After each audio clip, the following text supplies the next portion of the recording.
নমস্কার বন্ধুরা, আজ আবার আপনাদের সামনে একটি নতুন ভিডিও চলে এসেছি। তো বন্ধুরা দেখতে পাচ্ছেন এখানে 5 HP ইঞ্জিন। তো বন্ধুরা রাত্রের ভিডিও হওয়ার জন্য ভিডিও একটু অস্পষ্ট, আপনারা মানিয়ে নেবেন। বন্ধুরা এই ইঞ্জিনের সমস্যা, এই ইঞ্জিনে স্টার্ট করলে ইঞ্জিনের রান আসছে না। তো দেখতে পাচ্ছেন জেনারেটরের ইঞ্জিন। তো এই জেনারেটরের ভোল্টেজ দাঁড়াচ্ছে 140 থেকে 150-এর মধ্যে। তো এর বেশি ভোল্টেজ আসছে না।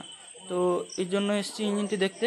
তো ইঞ্জিনটি এসে দেখে ইঞ্জিনটির নজলটি আমি খুলে দেখেছিলাম প্রেশার কম বেশি করে।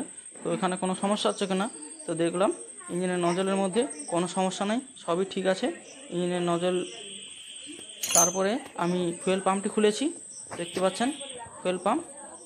বন্ধুরা এই ইঞ্জিনের ফুয়েল পাম্পের মধ্যে সমস্যা, যার কারণে ইঞ্জিনের এই অবস্থা। তো বন্ধুরা দেখুন, এর যে এলিমেন্টের মাথাটি রয়েছে এটি কিন্তু ভেঙে গেছে, যার কারণে ইঞ্জিনটি যখন তেল বাড়াচ্ছে কন্ট্রোল রড দিক থেকে, তো তখন এলিমেন্টটি কাজ করছে না, অর্থাৎ বাড়ছে না, তেল বাড়াচ্ছে না, যার কারণে ইঞ্জিনের এই সমস্যা। তো এই গিয়ার এবং কন্ট্রোল রড সেগুলি সব ঠিক রয়েছে। তার জন্য এখন আমি এই ইঞ্জিনের এলিমেন্টটি চেঞ্জ করব। তো আপনারা যদি জানতে চান কিভাবে ইঞ্জিনের এলিমেন্ট চেঞ্জ করতে হয়, তার ভিডিওর লিঙ্ক আমি ডেসক্রিপশান বক্সে দিয়ে দিচ্ছি।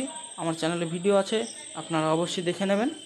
ভালো থাকবেন, আবারও খুব শীঘ্রই আপনাদের সামনে নতুন ভিডিও নিয়ে